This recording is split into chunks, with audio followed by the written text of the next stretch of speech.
Urutan yang pertama dari 10 ini adalah keluarnya Dajjal. Ini urutan pertama. Dajjal, jemaah sekalian, adalah diambil dari kata-kata Dajjalah yang berarti kekacauan. Dajjal ini akan keluar nanti dari negeri Persia, sebuah kota dalam hadis sahih dikatakan dari wilayah namanya Yahudiyah. Allahu alam apakah dia dari turunan Yahudi atau bukan, tapi yang jelas Dajjal nama orang dipastikan disebutkan namanya dan cirinya.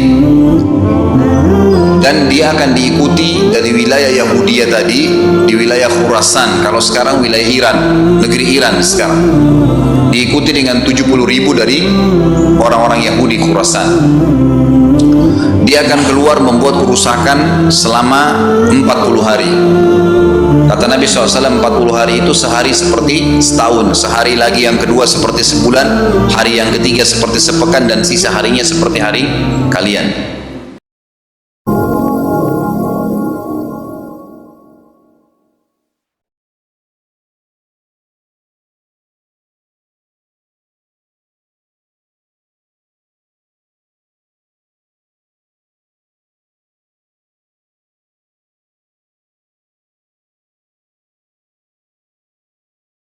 Urutan yang pertama dari 10 ini adalah keluarnya Dajjal. Ini urutan pertama. Dajjal, jemaah sekalian, adalah diambil dari kata-kata Dajjalah yang berarti kekacauan. Dajjal ini akan keluar nanti dari negeri Persia, sebuah kota dalam hadis sahih dikatakan dari wilayah namanya Yahudiyah. Allahu alam apakah dia dari turunan Yahudi atau bukan, tapi yang jelas Dajjal nama orang dipastikan disebutkan namanya dan cirinya. Dan dia akan diikuti dari wilayah Yahudiyah tadi, di wilayah Khurasan, kalau sekarang wilayah Iran, negeri Iran sekarang.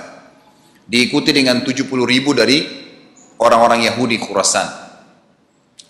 Dia akan keluar membuat kerusakan selama 40 hari. Kata Nabi SAW, 40 hari itu sehari seperti setahun, sehari lagi yang kedua seperti sebulan, hari yang ketiga seperti sepekan, dan sisa harinya seperti hari kalian.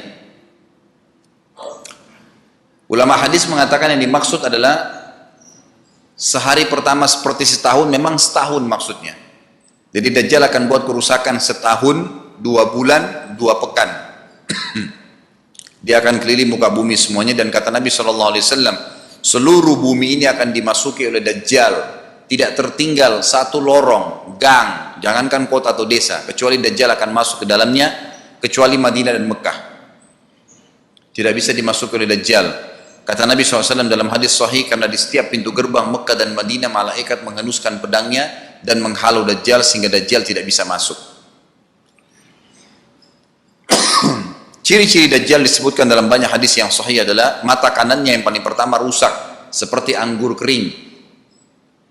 Kata Nabi SAW dalam hadis sahih, ketahuilah Dajjal buta mata kanannya dan Tuhan kalian tidak buta, karena dia akan mengaku sebagai Tuhan. Mungkin Bapak Ibu tanya, bagaimana bisa orang mau mengikuti dia? Karena dia diberikan kelebihan sama Allah SWT. Dalam hadis sahih juga disebutkan kalau dia masuk ke dalam sebuah tempat, lokasi, wilayah, dan dia mengaku sebagai Tuhan, orang-orang ikutin, maka wilayahnya jadi subur, peternakannya jadi banyak, hujan turun dari langit, tanaman-tanaman mereka jadi subur. Memang fitnah, Allah turunkan tanda-tanda hari kiamat. Kalau wilayah itu tidak beriman kepada dia sebagai Tuhan, maka jadi kering, tandus, cobaan dari Allah Subhanahu Wa Taala. Makanya kata Nabi SAW disebutkan cirinya Dajjal mata kanannya rusak dan seperti anggur yang rusak. Kemudian dia orangnya memiliki kulit yang kehitam-hitaman serta memiliki dahi yang lebar. Setiap orang beriman bisa membaca di dahinya tertulis 3 huruf, kafara. Semua orang yang ngerti tulisan Arab, tidak ngerti tulisan Arab akan bisa tahu dan baca itu. Di dahinya tertulis naudzubillah kafara, kufur. Semua orang muslim, orang beriman bisa baca itu. Rambutnya keriting dan orangnya tinggi besar. Dia akan mengaku sebagai Tuhan. dan Dajjal akan diikuti kata Nabi SAW dengan pohon, dengan gunung, bergunung-gunung makanan. Allahu alam maksudnya bergunung-gunung ini seperti apa, tapi Dajjal kemungkinan besar memiliki banyak sekali persiapan yang dia akan berikan kepada wilayah-wilayah yang beriman kepadanya. Kata Nabi SAW, kalau kalian dengar Dajjal keluar di satu lokasi, maka menghindarlah. Walaupun kalian harus lari ke gunung.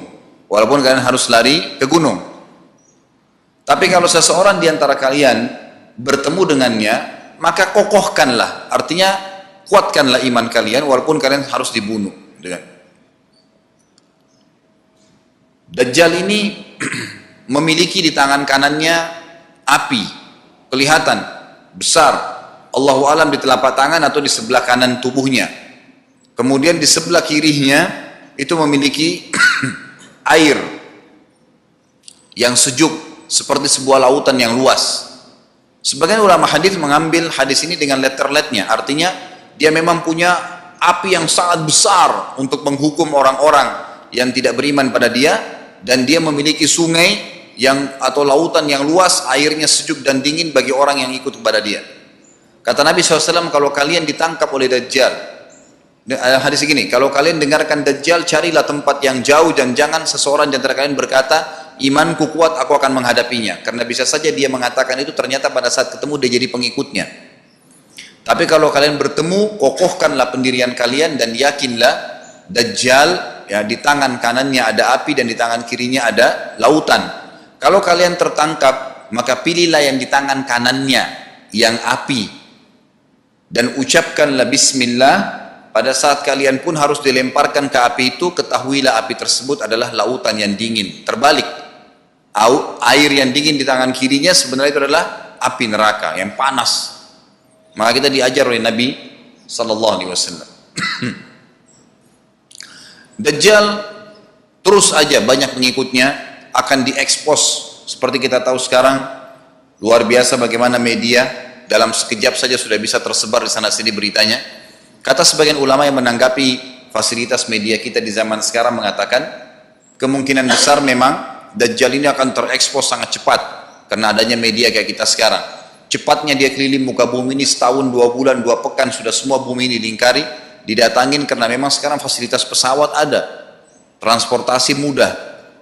Dan memang ada salah satu hadis yang dihasankan oleh para ulama, salah satu tanda-tanda hari kiamat adalah adanya besi yang berterbangan yang menjadi tunggangan manusia. Sekarang ada pesawat, ada kereta api, ada mobil. Nah, itu ada hadisnya. Maksud tanda-tanda hari kiamat.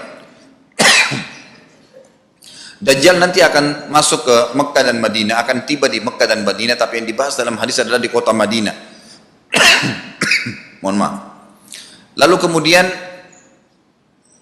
dia mau masuk tapi tidak bisa dihalang, maka dia naik ke atas sebuah gunung yang tinggi bersama pengikutnya, lalu dia berkata kepada para pengikutnya, apakah kalian lihat istana yang putih itu? Maksudnya melihat ke Masjid Nabawi. Lalu berkata para pengikutnya, iya tentu saja. Lalu berkatalah, ya, Dajjal itu adalah istananya Muhammad. Tidak bisa dia masuk ke dalam. Dia hanya batas wilayah haram di luar kota Madinah. Maka kata Nabi SAW, Dajjal pun menepukkan telapak kakinya ke bumi di luar kota Madinah, maka terjadilah gempa di kota Madinah, dan keluar dengan gempaan tersebut semua orang yang munafik. Karena orang kafir nggak ada di Madinah. Semua orang yang di dalam hatinya ada sifat kemunafikan keluar dan jadi pengikutnya Dajjal karena goncangan itu. Dan tertinggallah di kota Madinah orang yang hatinya bersih imannya kepada Allah Subhanahu Wa Taala. Lalu kata Nabi SAW, akan keluar dari kota Madinah nanti saat satu orang anak muda dengan hikmah Allah, dia keluar dan orang ini bersih hatinya dengan keimanan. Maka Dajjal pun menangkapnya. Lalu dia ingin mendemokan kemampuannya di depan para pengikutnya. Lalu kemudian Dajjal pun mengatakan kepada anak muda tersebut, saya Tuhanmu. Anak muda itu mengatakan, kau adalah Dajjal yang telah disampaikan oleh Nabi kami Muhammad SAW. Maka dia pun mengambil gergaji, sebagian hadis lain menjelaskan alat yang tajam, lalu membelah dua anak itu. Dari kepalanya dibelah sampai ke kemaluannya, terbelah dua kiri kanan. Lalu Dajjal lewat di tengah-tengahnya, demo sambil ya dilihat oleh para pengikutnya dan mereka bersorak-sorak. Lalu Dajjal mengatakan, bersatulah, bersatu kembali jasadnya. Kata Dajjal dalam hadis ini, apakah kau sudah yakin saya Tuhanmu? Anak muda itu mengatakan, saya bertambah yakin kalau kau adalah Dajjal yang disampaikan oleh Nabi SAW. Kata Nabi SAW dalam hadis penutup, ini hadis sahih riwayat Bukhari, riwayat Muslim, ahli sunan, semua menukil tentang masalah Dajjal. Saya tidak sebutkan siapa-siapa perawinya karena memang ini semua hadis sahih. Cukup banyak hadisnya, saya satukan saja. Jadi merangkai seperti sebuah cerita. Maka Dajjal pun akhirnya setelah itu tidak mampu menyentuh anak muda lagi. Anak muda itu, Allah SWT sudah selamatkan dia. Ringkas cerita, Mekah sama Madinah cuma dia laluin, kemudian dia menuju ke Palestina. Pada saat tiba di Palestina, Dajjal sendiri tidak tahu kalau ajalnya sudah dekat. Maka dia pun akhirnya berdemo di sana, menganggap dia punya sebuah kerajaan, sampai di daerah Palestina, tepatnya sekarang Israel, subhanallah. Direbut wilayah itu oleh Israel tanpa mereka sadari, dalil-dalil wahyu menuntun mereka ke situ. Ada sebuah kota namanya kota Babulut. Di Israel itu kota itu ada, saya pernah lihat cuplikannya. Termasuk kota yang diidolakan di dalam negeri Israel sendiri namanya Babulut. Subhanallah, hadis menyebutkan nama Babulut. Hadis Nabi SAW dari 1400 tahun yang lalu mengatakan, nanti Dajjal akan berkumpul di sebuah wilayah namanya Babulut di Syam. Maksudnya di Palestina, Israel sekarang. Ada kota Babulut dan orang Yahudi sekarang lagi gencar membangun kota itu dan dianggap kota favoritnya Israel. Subhanallah. Dajjal akan masuk ke sana dan berkurung diri. Pada saat dia tiba di Palestina, waktu yang bersamaan di kota Madinah berkecamuk. Kaum muslimin sepakat semua keluar untuk mengejar Dajjal dan membunuhnya. Keluar dari kota Madinah satu orang yang namanya seperti namanya Nabi Muhammad SAW, Muhammad bin Abdullah, dan dia dari turunan Nabi SAW juga. Kata Nabi SAW akan keluar nanti seseorang dari kota Madinah, dari keturunanku yang namanya seperti namaku, Muhammad bin Abdullah, juga sama posternya, parasnya seperti aku, sama dengan Nabi SAW, persis alisnya, rambutnya, kulitnya dari turunan Nabi SAW, tapi dari asli kota Madinah. Sebagian ulama hadis mengatakan dari turunan Hasan radhiyallahu anhum ajmain. Intinya kata Nabi SAW akan keluar nanti dari kota Madinah, tapi akhlaknya bukan seperti akhlakku. Tentu tidak mungkin ada orang yang sama dengan akhlak Nabi SAW. Kata Nabi SAW, Allah mengubah dia dalam sehari semalam. Tiba-tiba berubah menjadi orang baik dalam sehari semalam, jadi orang faham agama. Lalu orang-orang pun akan datang kepadanya dari masyarakat Madinah berkata, engkau adalah turunan Rasulullah SAW, pimpinlah kami berperang melawan Dajjal. Maka dia pun menolak. Dia menolak awalnya, kemudian dia menuju ke Mekah diikutin dengan 300 orang pertama dari kota Madinah. Sampai di Mekah, setelah selesai dia tawaf, maka seluruh muslimin menunjuknya sambil mengatakan, engkau harus memimpin kami. Dan orang ini punya julukan Mahdi, dikenal dengan Imam Mahdi. Inilah tanda-tanda kiamat yang kedua. Setelah Dajjal keluar, buat kerusakan di muka bumi tadi selama 40 hari itu atau setahun lebih, kemudian keluarlah tanda-tanda kiamat kedua pada saat dia sudah tiba di kota Babulut di Israel. Keluarlah si Mahdi ini. Pada saat dia tiba di Mekah, dibaiatlah oleh banyak kaum muslimin, tidak disebutkan jumlah pasukannya, maka terbentuklah pasukan jihad yang mengejar Dajjal menuju ke Palestina. Lalu keluar tanda-tanda kiamat 3, langsung berentetan semua. Makanya ulama mengatakan tanda-tanda kiamat kecil itu antara satu sama yang lain ada jarak-jaraknya. Tapi kalau tanda-tanda kiamat besar sekali datang, maka datang semua. Gitu kan. Walaupun memang ada masa, gitu kan, ada masanya. Tanda-tanda kiamat besar yang ketiga adalah pada saat pasukan Imam Mahdi dengan pasukan jihad itu tiba di Darul Baydha namanya, menara kota putih yang ada menara putihnya, dan itu sekarang di negeri Syam, tepatnya di Damaskus, ibu kota Syria. Sebagian ulama mengatakan Masjid Jami' Syam, karena memang menaranya berwarna putih. Hadis menyebutkan di menara itulah, di masjid itulah Imam Mahdi mampir sholat asar bersama pasukannya, dan sudah dekat. Syam, negeri Syam, masuk di dalamnya wilayah itu adalah Israel, ya sekarang Palestina, kemudian Syria, dan ini masjid ada di Syria, di Damaskus. Pada saat itulah datang tanda-tanda kiamat besar yang ketiga, yaitu turunnya Nabi Isa alaihissalam. Kata Nabi SAW dalam hadis Bukhari, hadis Muslim, hadis Sahih semuanya, dikatakan Isa alaihissalam akan turun sambil memegang kedua sayapnya malaikat, dan dari rambutnya yang basah meneteskan air. Pegang sayap malaikat turun, dan semua muslimin waktu itu menyaksikan. Ya, masih hidup zaman itu menyaksikan, dan ini wahyu, penyampaian, pasti terjadi. Maka dia pun turun, lalu kemudian dia masuk, dan orang-orang pada saat itu mengenalnya kalau dia adalah Isa, dan mereka sudah tahu ini masanya turunnya, keluarnya Dajjal, ini Mahdi sudah ada, mereka tahu akan turun Isa, sudah ada informasi seperti yang disampaikan ke Bapak Ibu sekarang, itu multi muslimin di zaman itu sudah tahu semua. Maka Isa pun alaihissalam waktu itu dipersilakan oleh Mahdi untuk jadi imam, maka dia pun mengatakan tidak, imam dari kalangan kalian. Dan kata Nabi SAW, ini kemuliaan bagi umat ini karena Nabi sholat di belakang umat ini. Semestinya kalau ada Nabi, pasti Nabi jadi imam, tidak mungkin digantikan oleh manusia biasa. Tapi waktu itu Imam Mahdi menjadi imam dan Nabi Isa sholat di belakangnya. Perlu anda tahu juga hadis Nabi SAW yang sahih yang berbunyi, kalau Musa dan Isa hidup di zaman aku sudah diutus, niscaya keduanya akan jadi pengikutku. Jadi memang kena kebenaran agama ini dibawa oleh Nabi SAW. Baik, sholatlah mereka, kemudian mereka menuju ke Palestina. 3 tanda-tanda kiamat sekaligus terjadi. Pada saat menuju ke Palestina, tiba di pintu gerbang Babulut. Dan di wilayah Babulut ini, kata Nabi SAW, nanti Isa akan masuk dan memburu Dajjal. Dan setelah membunuh Dajjal, maka seluruh pengikut Dajjal dari kaum Yahudi akan bersebaran sembunyi di bawah batu dan pohon, di atas batu dan di bawah pohon. Semuanya batu dan pohon itu akan berbicara kepada setiap pasukan mujahidin, berkata, wahai muslim, ini Yahudi di atas saya atau di bawah saya. Batu bilang ini Yahudi yang sembunyi, yang pohon mengatakan, wahai muslim, ini Yahudi, bunuhlah dia. Maka dibunuhlah orang-orang Yahudi tersebut yang menjadi pengikut Dajjal oleh kaum muslimin. Kecuali satu pohon, namanya pohon garqat.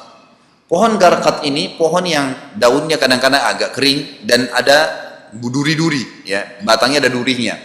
Subhanallah, pohon ini dikenal dengan pohon Yahudi karena satu-satunya pohon yang tidak akan bicara nanti adalah pohon ini. Dan apakah Bapak Ibu sudah tahu sekarang pemerintah Israel besar-besaran menanam pohon itu? Subhanallah. Kalau anda lihat di berita tentang apa yang sekarang ditanam di negeri Israel orang Yahudi, maka yang paling banyak adalah pohon garqat. Bahkan cuplikan yang saya lihat tentang Babulut itu pohon garqatnya sudah sangat besar-besar, diameter sudah 3 meter, 4 meter ke atas. Mereka sangat tahu tentang hadis ini. Tapi memang orang Yahudi, sebagaimana Ibnu Abbas katakan radhiyallahu anhu, beliau mengatakan sabda firman Allah SWT tafsirnya surah Al-Fatihah, ghairil maghdubi alaihim, bukan orang-orang yang kau murkahi ya Allah, ihdinas siratal mustaqim, tunjukkanlah kami jalan yang lurus, siratal ladzina an'amta alaihim, jalan orang-orang yang telah kau berikan petunjuk, maksudnya orang-orang yang beriman.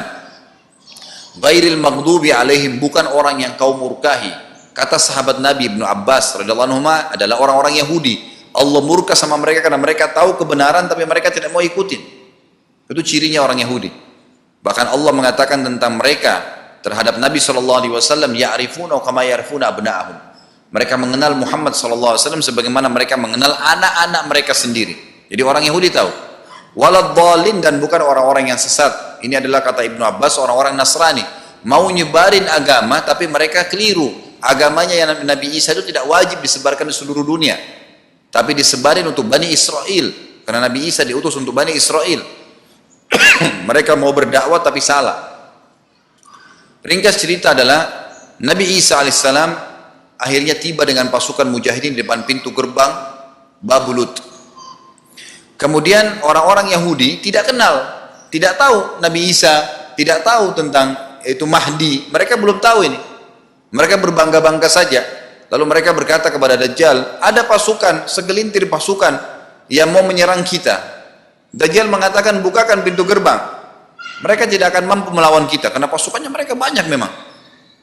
Maka Dajjal dengan sombongnya menunggu di depan pintu gerbang. Pada saat dibuka, Dajjal kaget melihat ada Isa alaihissalam.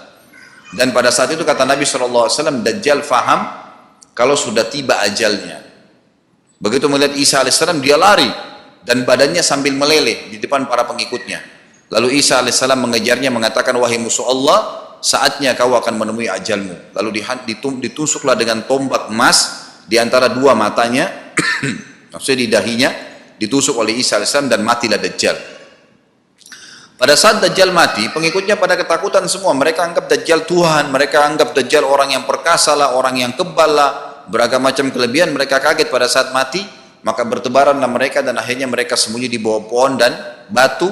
Di atas batu kemudian seperti saya katakan tadi, hadis menjelaskan, batu dan pohon akan memberikan penjelasan, hai muslim ini Yahudi, bunuhlah. Maka dibunuhlah pada saat itu mereka.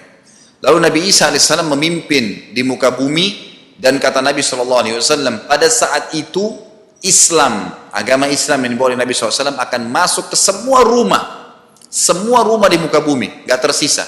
Satu dunia ini semuanya Islam.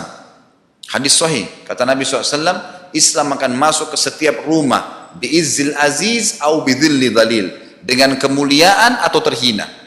Yang tidak mau terima dibunuh. Enggak ada lagi penolakan terhadap Islam. Itu hadis sahih.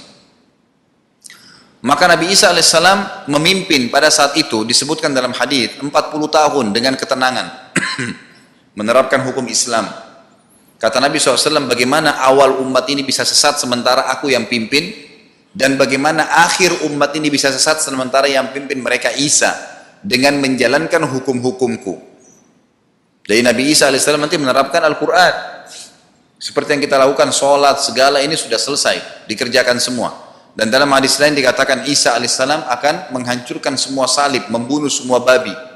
Enggak ada seekor babi pun hidup di muka bumi pada saat itu, semua salib dihancurkan, dan yang menjadi tidak ada agama lain. Semua Nasrani, Yahudi, Hindu, agama apa saja habis semuanya. Semuanya beriman kepada Allah Subhanahu wa taala dan menjadi muslim.